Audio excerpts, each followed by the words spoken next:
E o segundo levantamento do INEP, desde março de 2020, mais de 48 milhões de estudantes deixaram de frequentar as atividades presenciais nas escolas de ensino básico espalhadas pelo Brasil, gerando consequências na fase de aprendizado mais importante das crianças, Pedro. Apesar do desafio, né, Sônia, é preciso garantir acesso à educação independentemente do local em que as instituições de ensino, professores ou alunos estiverem, né? Esse cenário acelerou a transformação digital, a busca por soluções tecnológicas, trouxe à tona a necessidade da adaptação para se chegar à inovação educacional.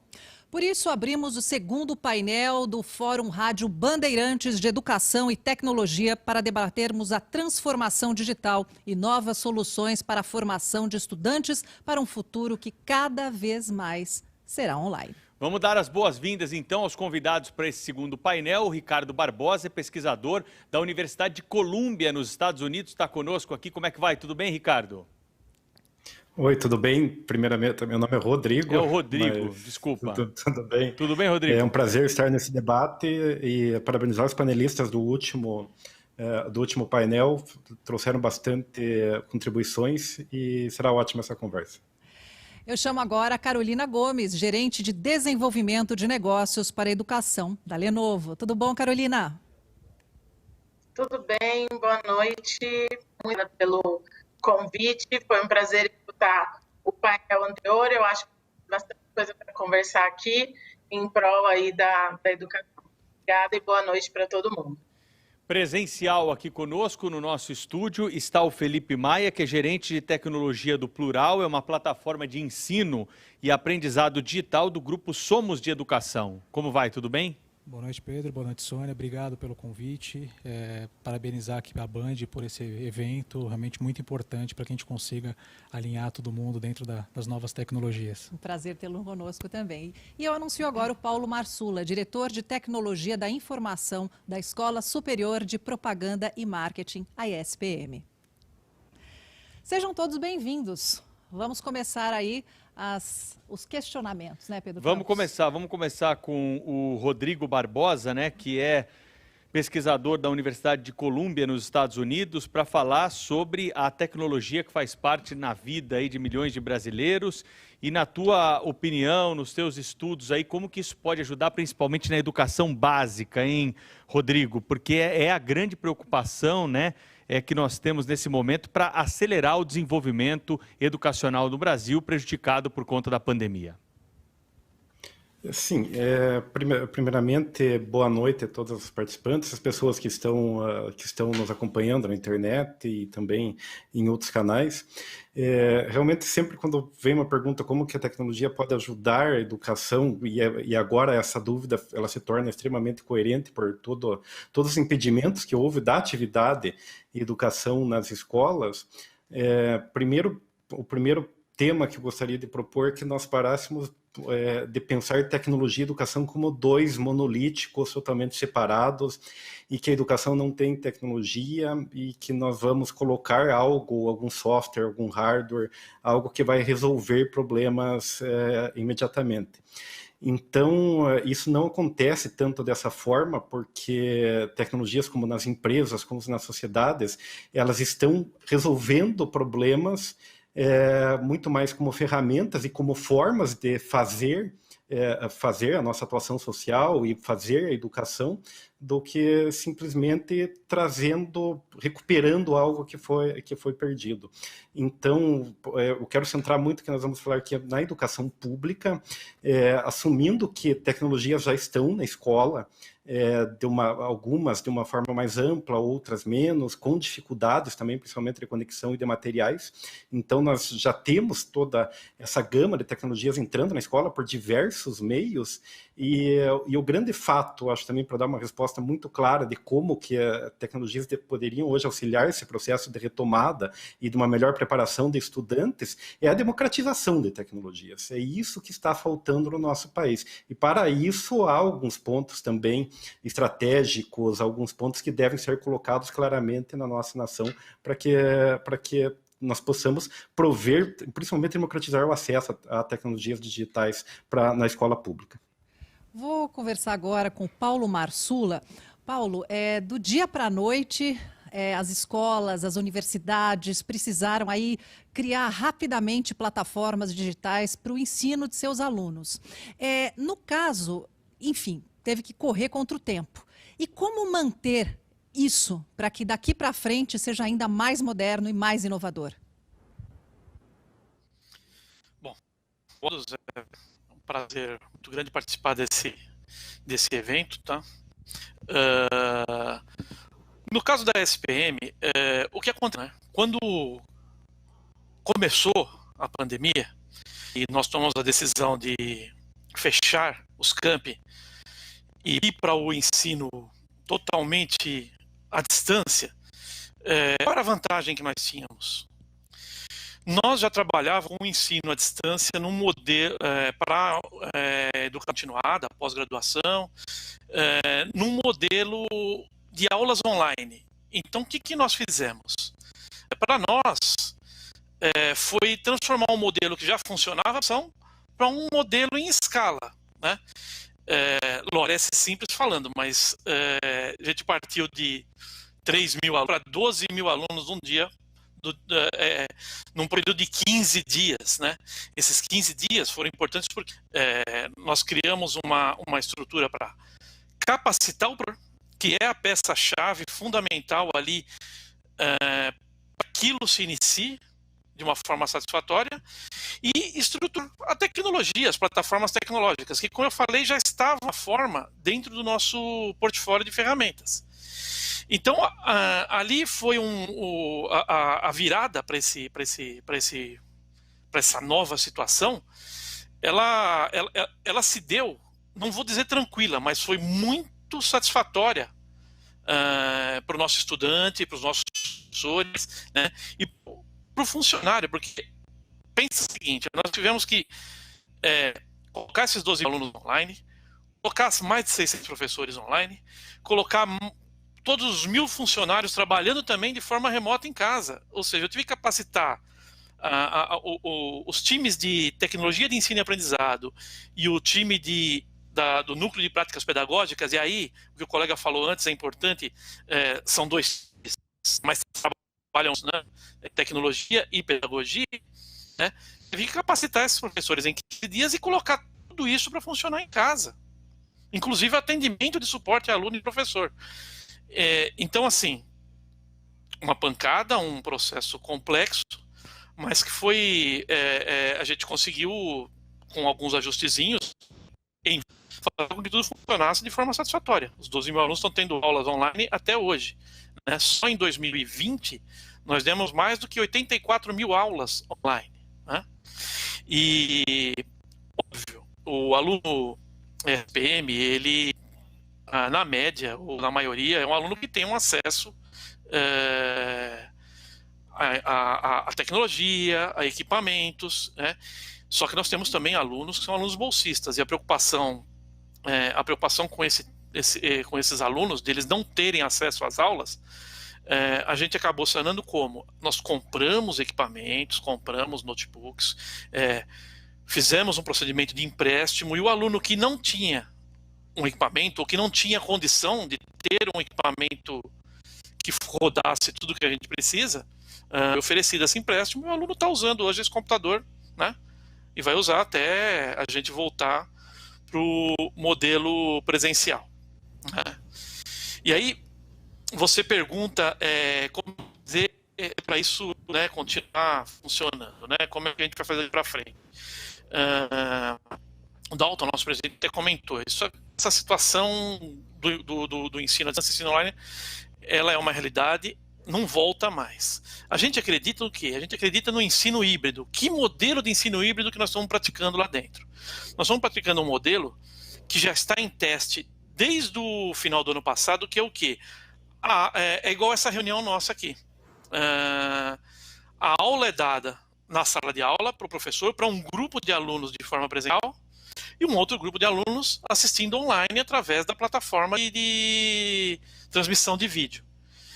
Estamos testando esse modelo, já existem aulas acontecendo na nossa unidade de Porto Alegre, porque lá em Porto Alegre a a situação sanitária já liberou o acesso, né, de alunos, então um número limitado de alunos e professores dando aula e assistindo a aula em casa. Agora, para isso funcionar, não é só tecnologia, equipamento a gente comprou, colocou, funciona, maravilha, né, configura e vai embora. Agora, testar o modelo pedagógico com os professores, dar um apoio a isso e ter um resultado dentro do ideal ou dentro do que a gente espera para o padrão SPM, é difícil. Você tem que testar, você tem que colocar a câmera de um lado, colocar a câmera do outro, falar para o professor interagir. Como é que vai ser? Como é que é a resposta? O aluno que está presencial está tendo a mesma resposta está tendo a mesma percepção que o aluno que está online?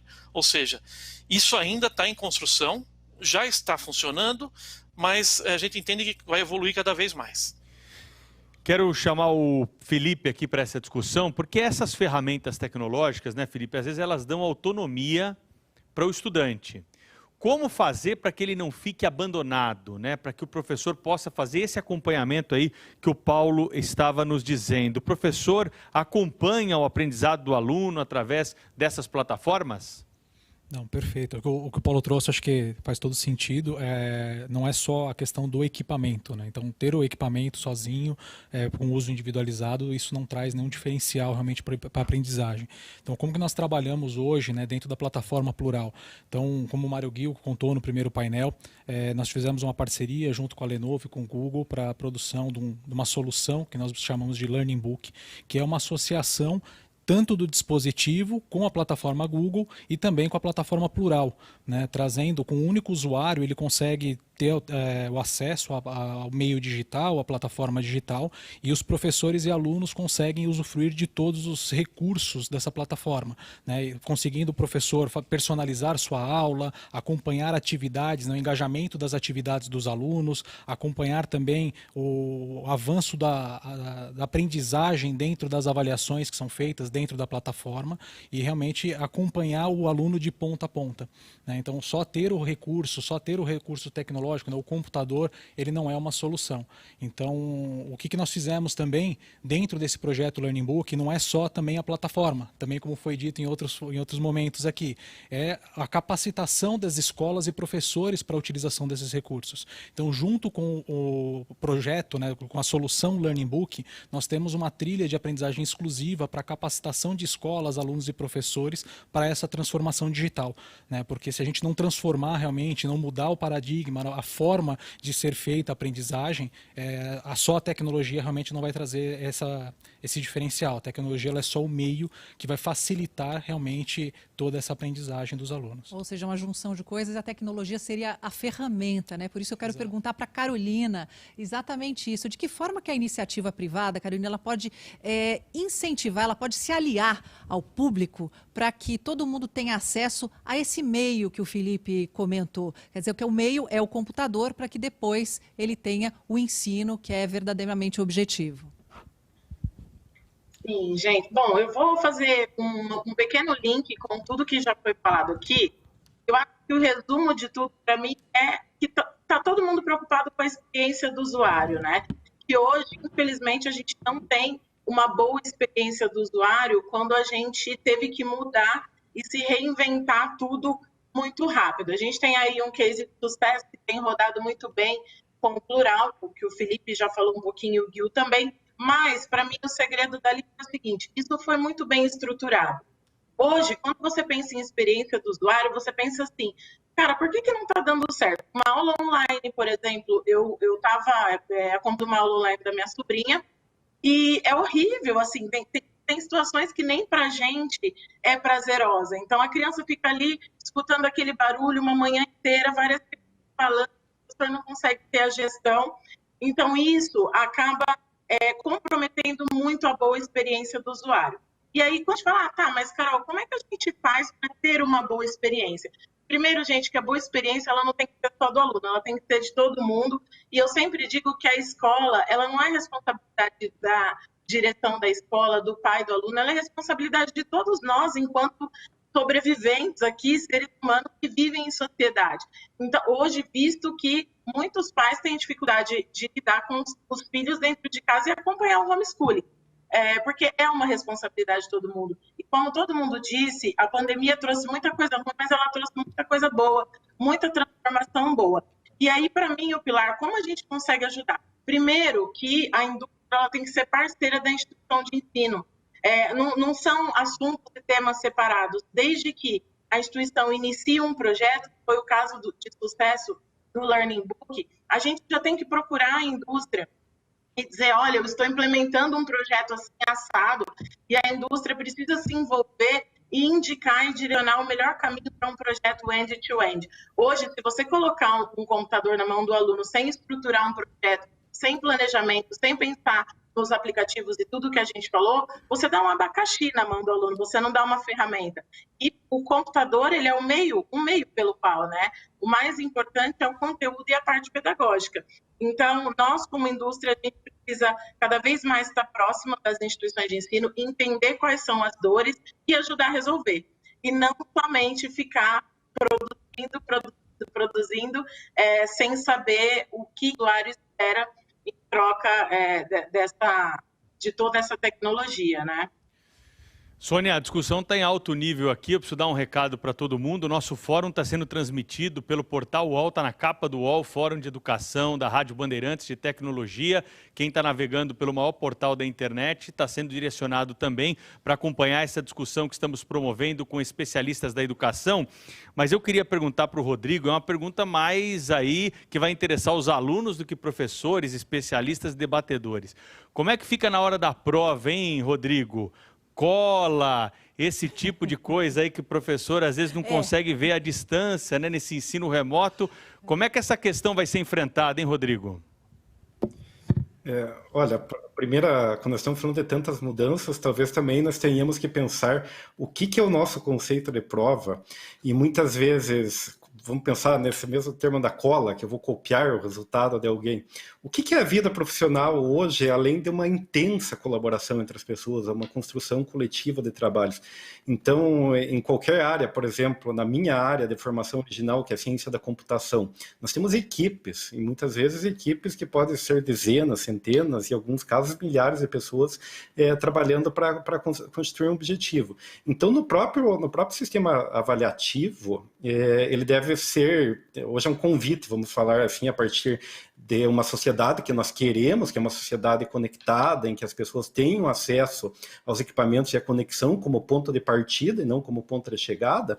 Quando nós estamos falando dessa conexão, das informações sendo acessadas livremente e mesmo publicadas, geradas livremente, também nós temos que repensar quais são os nossos sistemas. Então, esse próprio sistema mesmo de que eu, em um momento específico do meu dia, em determinada hora, vou responder, vou provar para alguém que eu sei algo, talvez já seja um sistema que nós devamos esquecer. Então, é muito mais colaborativo. Eu acho que essas são as possibilidades abertas também.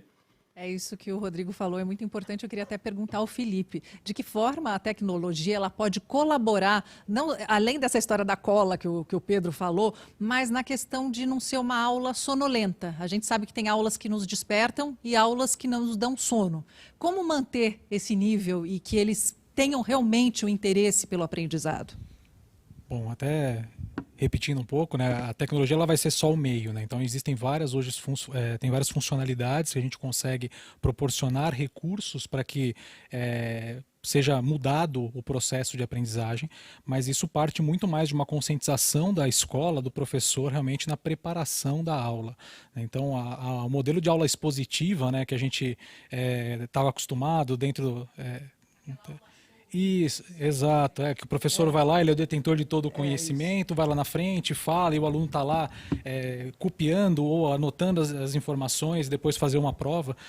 Isso tem que ser mudado, acho que não só para o digital, mas eu acho que para a gente ter esse ensino híbrido daqui para frente, né? Então, possibilitar, por exemplo, a utilização de uma sala de aula invertida, por exemplo, né? Onde o professor ele passa conteúdos previamente para o aluno, para que ele consiga se preparar, que ele consiga buscar informações informações e a aula seja usada mais como um debate entre os outros alunos, um momento de tirar dúvidas, né, de você explorar e dar a possibilidade do aluno engajar mais dentro da aprendizagem, né? Então, isso a gente percebeu muito agora durante a pandemia, né, com essa inversão que nós tivemos para o ensino 100% digital, onde a geração de alunos que tem hoje, né, eles foram criados, né, dentro da tecnologia, né, eles foram desenvolvidos dentro de tecnologia. E a aula convencional, isso não atrai mesmo, não engaja o aluno no dia a dia.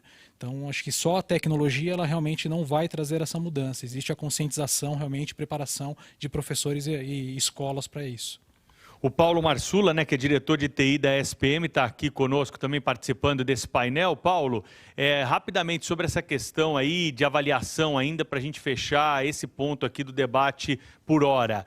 Como é que fica o vestibular no meio desse cenário tecnológico? Dá para fazer uma prova de vestibular à distância? Pois é. Não só dá, como tem alternativas interessantes para isso, né? Quando a pandemia mostrou-se que não ia acabar tão cedo, nós optamos por fazer um vestibular online. Inicialmente, nós partimos para avaliação de plataformas em esse tipo de vestibular, né, com toda a segurança necessária. Encontramos plataformas muito boas no mercado. O mercado tem coisas interessantes e bastante gente utilizando. Mas nós trouxemos para casa esse pensamento e falamos o seguinte: por que a gente não muda o modelo de prova? Porque assim, de alguma forma o aluno sabe uma maneira de colar para fazer melhor aquela prova objetiva, vai procurar uma alternativa, por mais que tenha câmera, que tenha ferramentas de vigia do browser, etc., a distância, a gente achou que não ia resolver. Então nós optamos por mudar o modelo de vestibular. O nosso vestibular partiu para um modelo que tem uma entrevista feita online, com a mesma ferramenta que a gente utiliza para as aulas, né? E depois dessa entrevista, avalia o aluno, né? A gente utiliza o conceito das rubricas, né? Que você avalia o estudante nos quesitos não soft skills, né? E outros tipos de habilidades dele e competências. E depois é complementado, aí sim, no dia do vestibular, uma redação. Essa redação é feita dentro da nossa plataforma. E o que garante a segurança dessa redação? O aluno ele tem que mandar um vídeo explicando qual foi o raciocínio utilizado para escrever aquilo, né? Além disso, na hora da correção, a gente utiliza ferramentas que fazem o controle de plágio e outras ferramentas, além da correção feita pelo professor. Ou seja, a gente levou o vestibular para a casa do estudante, tivemos assim um retorno de muita satisfação por parte dos candidatos, dos pais dos candidatos das escolas. Missão resolvida. Até hoje o vestibular está sendo assim. Nós estamos indo para a terceira versão do vestibular nesse formato.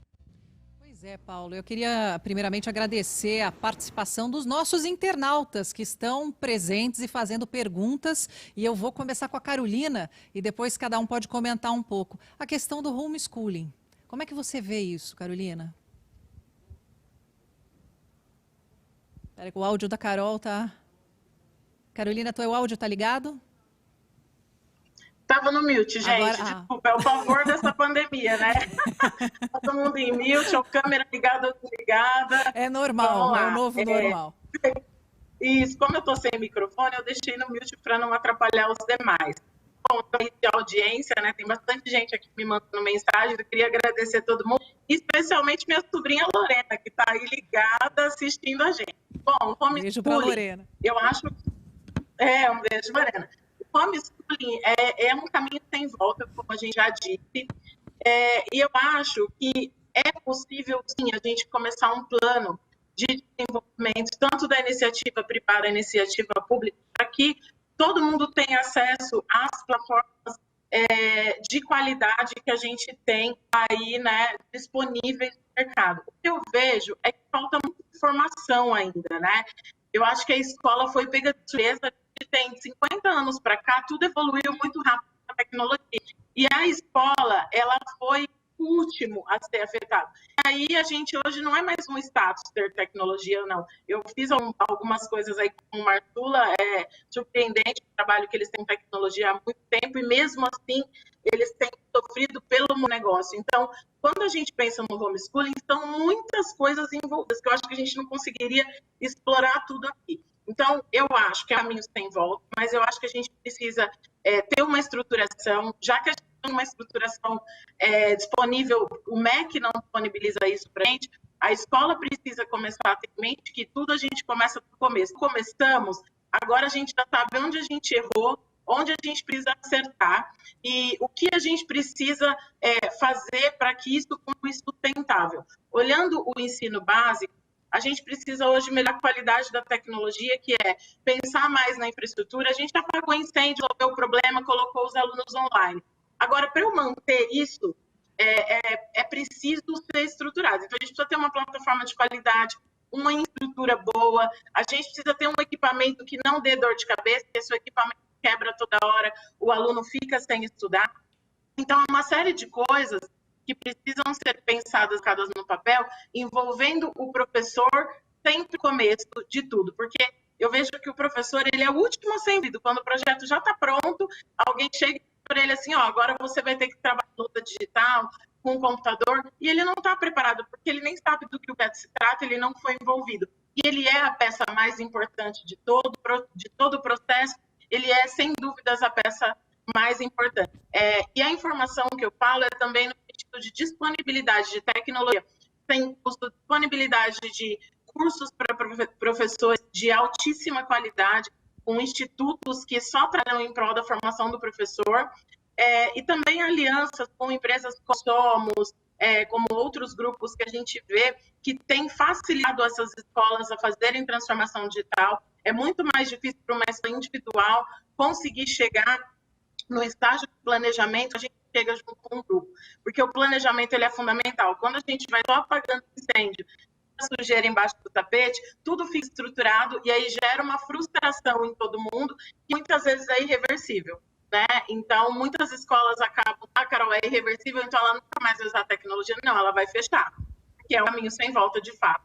Então, é isso, tá? Eu acho que, se bem estruturado, se a indústria parar e olhar o mercado de educação com toda a atenção e carinho que é preciso ser olhado, eu acho que a gente vai unir forças, dar as mãos aí, indústria, escola, pais, alunos, e a gente vai conseguir fazer diferença. Eu acredito muito que vai dar certo. Então, a gente precisa mesmo acreditar e dar continuidade. Quando a gente fala da iniciativa pública, o grande problema é continuidade.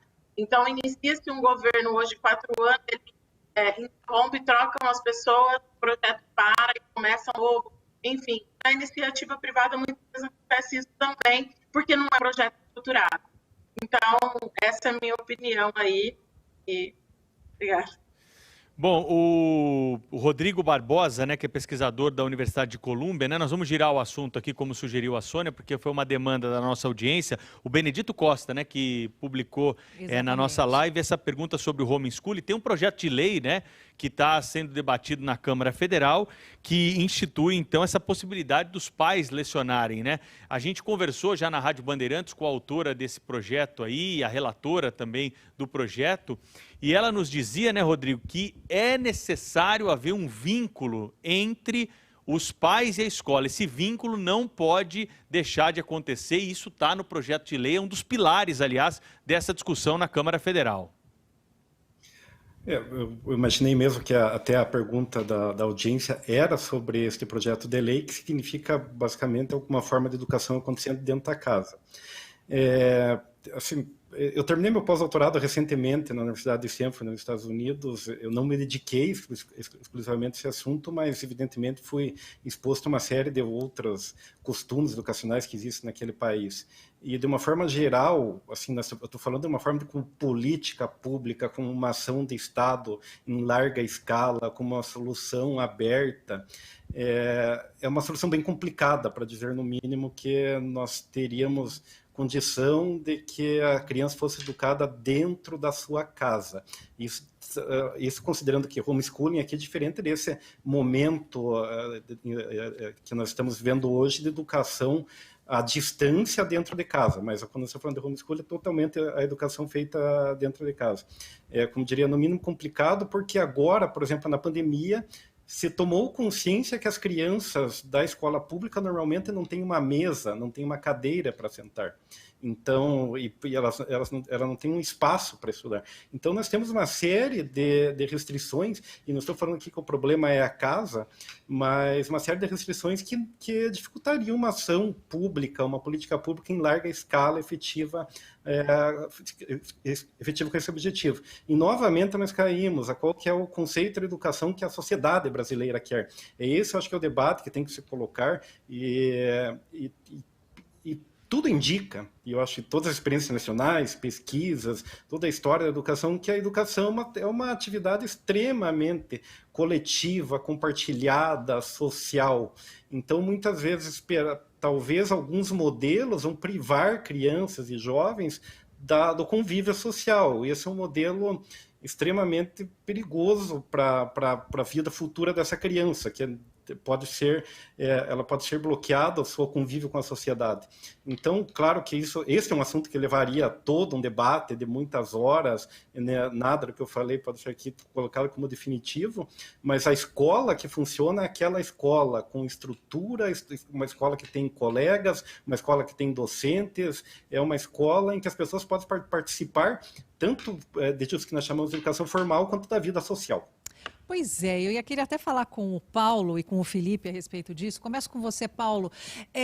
No tempo da bisavó, homeschooling era até normal, que era para aprender, né? Tinha que aprender de um jeito, ou ia para a escola, ou aprendia com o professor em casa. Só que o tempo mostrou que, a pedagogia mostrou que o convívio em sala de aula, ele é muito importante. Porém, esse convívio nos foi retirado agora, né? Então, teria que ser um homeschooling avançado? Como fazer isso? Eu não sou especialista no homeschooling, mas eu entendo exatamente como você falou. Eu não sei. Eu acho que a convivência humana é extremamente importante para a nossa evolução, como a evolução da coletividade e a evolução individualmente. Cada ser aqui, cada indivíduo tem que ter um relacionamento, tem que exercer um relacionamento com alguém. Então, é assim, para que o homeschooling? Se é para dar condição do pai e a mãe, ou de quem cuida dessa criança, da aula, é uma opção atual. Agora, eu acho que essa pessoa, esses tutores vão pensar que essa criança tem que conviver em sociedade. Então não pode ficar limitado a isso. Em algum lugar ele vai ter que interagir. É uma visão pessoal. Não sou especialista, não é profundo no assunto. Mas é importante ouvir a tua opinião. É muito importante. Obrigado. Como pai de três, agora adultos, já não são mais crianças, eles não aguentam mais ficar dentro de casa. Eu não aguento mais ficar dentro de casa. Quem aguenta? Como é que nós vamos fazer? Ah, filho, vem aqui agora fazer a aulinha aqui. Vai acontecer? Não são capazes do homeschooling? Vou contratar professores para dar homeschool. Não sei. Eu acho um modelo complicado. Precisamos fazer uma análise com mais. Justamente por isso que eu deixei o Felipe para o final, porque os alunos do Felipe lá da SPM são grandes. Então, como é que começaria isso? SPM não, do plural. Não, SPM sou eu. Da SPM é você. Mas assim, Exato. como é que você vê os adultos e as crianças? Ah, tá. Então, perfeito. Eu também não sou especialista, como Paulo, né, comentou. É que olha, gente, desculpa, a pergunta teve que ser feita, porque os nossos internautas estão insistindo muito e a gente aqui só obedece. Não, sem problema nenhum. Mas assim, acho que trazer minha opinião também um pouco, né? Acho que, como foi falado até na primeira parte do fórum, o principal, acho que dentro da escola, é justamente a interação, né? Acho que a interação humana, acho que isso é o desenvolvimento de novas competências, né? Acho que a aprendizagem, acho que é possível a gente reinventar o processo, trazer novamente o homeschooling, né, como sendo uma opção, mas isso eu não enxergo também substituindo a escola, né? Acho que sou pai também de uma adolescente hoje, né, 17 anos já, e eu vejo realmente também como isso mudou. A aprendizagem dela melhorou, ela vem conseguindo se adaptar muito no ambiente online, trabalhando, estudando, né, no formato online, mas você sente a necessidade, essa carência de poder ter contato com os amigos, ter contato com a escola, fazer trabalhos presenciais, participar de atividades dentro da escola, né? Então isso eu vejo que por mais que a gente consiga trabalhar, né, desenvolver algo que possibilite o pai, o responsável, a fazer a capacitação pedagógica dos filhos, eu não consigo também enxergar hoje essa mudança repentina da forma de aprendizagem. Ô Felipe, só uma coisa, quais são aí os desafios que nós temos pela frente para a implementação de ambientes virtuais aí de aprendizagem que possam trazer mais elementos assim para o professor lidar com o aluno nesse momento que a gente está tendo muita aula à distância, hein? Bom, posso falar um pouco de iniciativas que nós já fizemos, inclusive, né? Acho que o Plural ele é uma plataforma que é recente até, né? Ela nasceu há 6, 7 anos atrás e veio com uma evolução muito grande de funcionalidades nesse período. Então ela nasceu como uma plataforma inicialmente focada em tutoria online, né? Então era uma iniciativa para suprir e escalar o processo de tirar dúvidas que era feito presencial na escola. Então como a gente conseguiria potencializar isso, trazer isso de uma forma mais escalável. Com o tempo a gente vem acompanhando todas as necessidades e nós temos um time sempre dedicado ali a acompanhar os comportamentos e necessidades dos nossos usuários e escolas, e a gente vem evoluindo com diversas funcionalidades novas na plataforma. Então pegar um exemplo, nós temos, como eu comentei agora há pouco, a possibilidade de fazer uma sala de aula invertida. Nós temos uma plataforma, dentro da plataforma, uma funcionalidade que chama Maestro, que ela possibilita que o professor realmente seja o centro da estrutura do ensino. Então ele consegue personalizar a aula dele, ele consegue montar a aula dele e disponibilizar isso ou para a turma inteira. Então posso fazer atividades e mandar consumindo conteúdos de um banco de conteúdos já vastos que tem dentro da Somos, ou o professor pode autorar as questões dele, alterar conteúdos, montar atividades e mandar para a sala inteira, com data de início e fim, por exemplo, né? Que o aluno só pode ver a resposta depois da data de fim encerrada, para ele não passar a cola para o amigo. Então a gente vem buscando algumas alternativas justamente para isso. Ou ele possibilita também você fazer uma entrega de um conteúdo especializado. Então como que eu personalizo o conteúdo entregando para um usuário para potencializar o forte que ele tem, ou para ajudar numa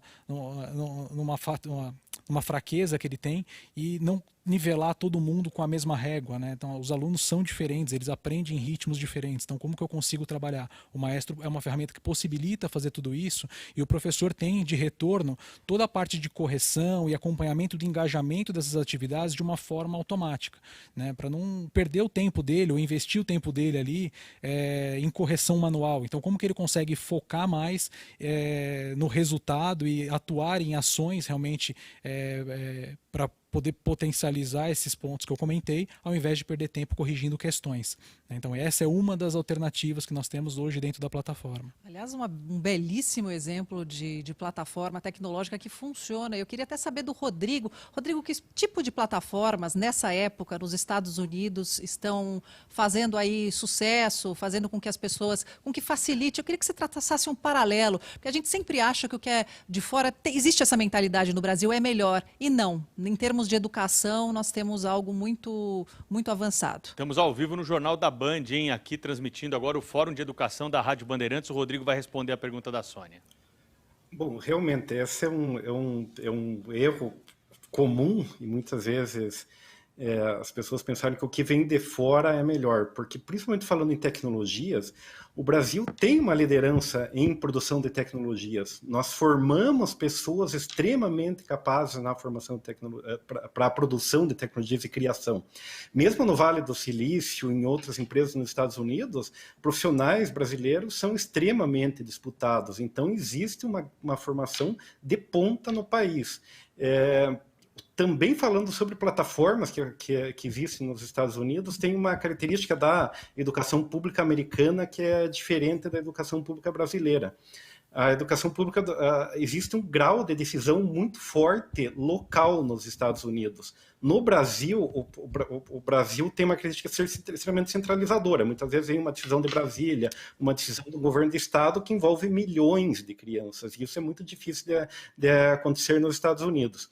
Então, novamente, tudo quando nós estamos falando de ferramentas, plataformas e pensando na educação pública, em como entregar educação na educação pública, o ponto que nós estamos trazendo hoje, através até de um relatório sobre a tecnologia da educação, que se chama Tecnologias para uma Educação com Equidade, é que o Brasil tem uma estratégia nacional, e essa estratégia nacional criada pelas suas universidades, pelas empresas, pelas entidades, pelo terceiro setor, que estão produzindo tecnologias que hoje estão à disposição, tanto para a contratação das escolas públicas, existem tecnologias livres também, tecnologias também como as produzidas pela Universidade de São Paulo, que está criando, inclusive, uma plataforma computacional chamada Labrador, ou seja, existem muitas soluções aqui que devem ser buscadas, mas para que nós consigamos entender todo esse processo na educação pública brasileira, nós temos que começar a discutir amplamente e abertamente uma estratégia nacional de tecnologias na educação. Carolina Gomes, da Lenovo, lousa digital, né? Quem tem filho aí, está acompanhando às vezes as aulas aí, passa por trás do computador ali, Sônia, dá uma olhada ali, vê que a professora, ela tira os alunos da tela, põe o conteúdo, escreve, faz anotações. Eu sou da época do GIS. Agora é a lousa digital. Eu queria que você falasse um pouco sobre essa experiência aí, viu, Carolina, pra gente, sobre o papel que isso tem aí num auxílio importante para o professor nessa tarefa, né, de ensinar à distância. Tá. Assim, gente, eu sou professora, né? Então, assim, eu sou apaixonada por educação, até mais do que por tecnologia.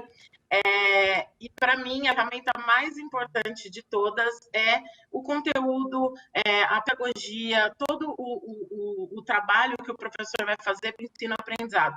O resto são ferramentas que podem ajudar o professor a entregar um conteúdo de uma forma que atraia e chame mais a atenção desse aluno, que o professor consiga gerenciar uma sala, individualizar o ensino de uma forma muito mais... Por exemplo, a gente fala hoje no mundo em adaptative learning, quando a gente pensa que um professor hoje numa sala de aula de prefeitura, por exemplo, ele vai dar aula para 30 alunos, como ele atenderia as necessidades individuais de cada um se ele não tiver tecnologia? E aí o computador precisa ter um software que gerencie tudo, se mostre quando cada aluno finalizou uma atividade para poder dar sequência. E a lousa digital, ela é um encantamento, né? Mas ela é só uma ferramenta, na minha opinião. Eu queria pegar um gancho no bate-papo aí da pergunta passada, e aí, só para complementar, eu sou totalmente a favor do socioemocional e do convívio humano, principalmente quando a gente fala de ensino básico, tá? Eu acho que as crianças foram muito afetadas, eu plenamente aí com o Marçula, mas quando a gente olha na possibilidade de um aluno de zona rural, um aluno que mora muito distante, conseguir ter uma melhor qualidade de aula, ou hoje até coisas básicas, o aluno machucou, quebrou uma perna, mas ele não perde a aula, ele consegue acompanhar a aula de casa. Eu acho que radicalizar no ensino básico, a gente perde o essencial, que é o convívio humano, né? Mas a tecnologia, ela pode nos ajudar a trabalhar vários conceitos no presencial. É difícil, como eu disse, o adaptative learning, a gente tem aí, por exemplo, projetos de STEM, né, que é projetos de game que ajudam o aluno a desenvolver senso crítico, raciocínio lógico, coisas que talvez ele trabalha em equipe, coisas que talvez ele não conseguiria se fosse a tecnologia. Mas ela é só um meio, ela não é o fim.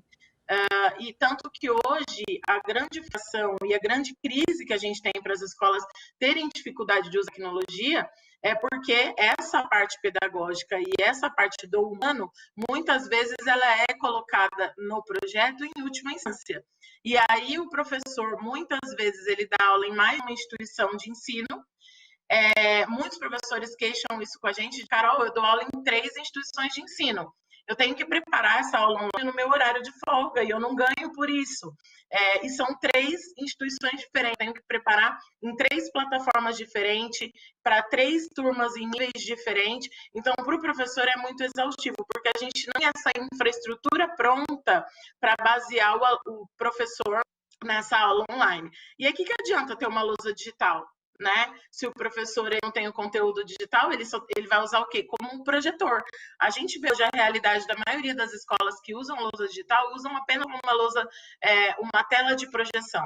Eles não usam o potencial máximo da tecnologia, porque não tem informação, não tem engajamento com o fabricante, não treina, não envolve o professor. Então, isso tudo é muito frustrante para o professor, para o aluno, que muitas vezes chega e diz, na minha escola tem a tal da lousa digital, mas está lá parada, tem dia que o professor nem liga.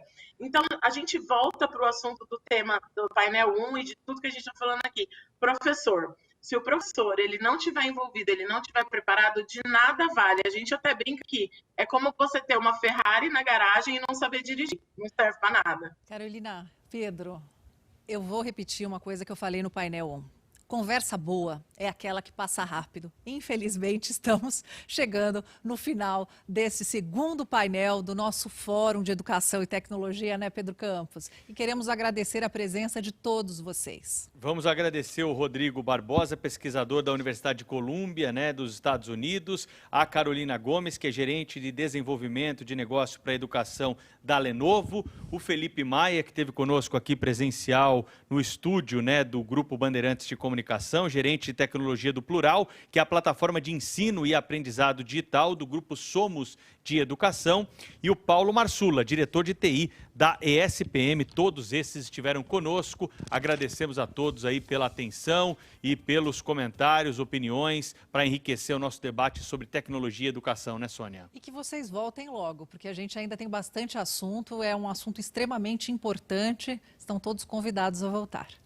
E agora nós vamos para a Bruna Barbosa, que está acompanhando a repercussão desse fórum. Foram 2 horas de discussão aqui no YouTube da Rádio Bandeirantes, né? Se você não está inscrito no nosso canal, aproveite para se inscrever no canal da Rádio Bandeirantes. Muitas lives para você da nossa programação e esses fóruns que estamos realizando também aqui para discutir assuntos com especialistas. Diz aí, Bruna Barbosa. Pedro, eu sou obrigada a concordar com a Sônia Blota de que tudo que é bom dura pouco. Muito bacana esse, que é o segundo fórum promovido pela Rádio Bandeirantes. Hoje falamos de educação, de tecnologia, as duas de forma aliadas, auxiliando alunos, professores, os pais em todo esse processo, especialmente no que a gente vive hoje da pandemia. A tecnologia cada vez mais estará na nossa rotina, presente no dia a dia, com alunos e professores não vai ser diferente. Só que para isso a gente sabe, precisa de conectividade, precisa de internet boa, precisa de uma boa formação. Tudo isso ficou bem claro aqui no nosso fórum, com um timaço de especialistas muito bacana que a Rádio Bandeirantes promoveu aqui no nosso canal do YouTube, inclusive nesse segundo painel falando sobre transformação digital. Agora, Pedro, eu vou aproveitar para bater um papo novamente, vou continuar aqui com o Felipe Maia, que é gerente de tecnologia do Grupo Plural. Felipe, acho que toda vez que a gente pensa em tecnologia, em alunos, a gente pensa muito do lado do professor, do lado do pai, mas principalmente os mais jovens, as crianças já cresceram no mundo de tecnologia. Para eles, acho que o diferente é quando não tem tecnologia envolvida. Você estava falando no painel sobre a questão de aulas expositivas de formas diferentes, num outro formato, interação com os alunos. É isso, né? É diferente para eles quando não tem. Os alunos sentem falta. Então, daqui para frente, com ou sem pandemia, isso continua, né? Não, com certeza. Acho que a nossa geração, né, de alunos atuais, elas nasceram conectadas, né, foram desenvolvidas já conectadas. A aula expositiva não prende atenção, ou seja, para eles é algo maçante, algo chato, né? Então, o que a gente tem que tentar buscar cada vez mais é como que a gente interage mais com esse aluno, como que a gente consegue potencializar competências, né, que é o que a gente comentou, inclusive, lá dentro, que vão ajudar eles, não só na aprendizagem, mas na parte social, no desenvolvimento de habilidades como flexibilidade, criatividade, e como que a gente traz, junto com a tecnologia, a possibilidade de potencializar essas frentes, né? Então, a gente tem hoje, por exemplo, soluções que colocam o aluno aluno como sendo protagonista do próprio aprendizado, né? Ou como que eu consigo fazer que esse aluno trabalhe de uma forma, estude, né, de uma forma, crie uma rotina de estudo, aula a aula do que ele vem aprendendo e consiga realmente ser o protagonista dessa aprendizagem, né? Como que eu trago funcionalidades que coloque ali, que ele consiga vivencializar a mão na massa mesmo, coisas que acontecem no cotidiano, mas de forma digital, né? De forma que eu consiga colocar ele dentro de um laboratório de forma virtual e consiga colocar ele praticando isso, né? Então, acho que são esses os grandes desafios que a gente tem que pensar, né? Acho que acabar a pandemia, muita coisa vai mudar, eu acredito, né? A questão do convívio, volta para a sala de aula, mas o importante é que a gente não tire o foco realmente de sempre investir nesse diferencial, explorar novas funcionalidades, novos recursos para poder engajar os alunos. Boa, Felipe. Obrigada por estar conosco. O secretário da Educação, que também abriu o fórum aqui da Rádio Bandeirantes, deixou isso bem claro. É importante usar a tecnologia como aliado, o presencial também continua num momento como esse. Acabou, gente. Fórum de Educação e Tecnologia da Rádio Bandeirantes. Obrigada para você que esteve aqui conosco em toda essa transmissão. Os vídeos continuam no nosso canal do YouTube. Obrigada também aos patrocinadores e apoiadores desse evento. A gente se vê no próximo fórum.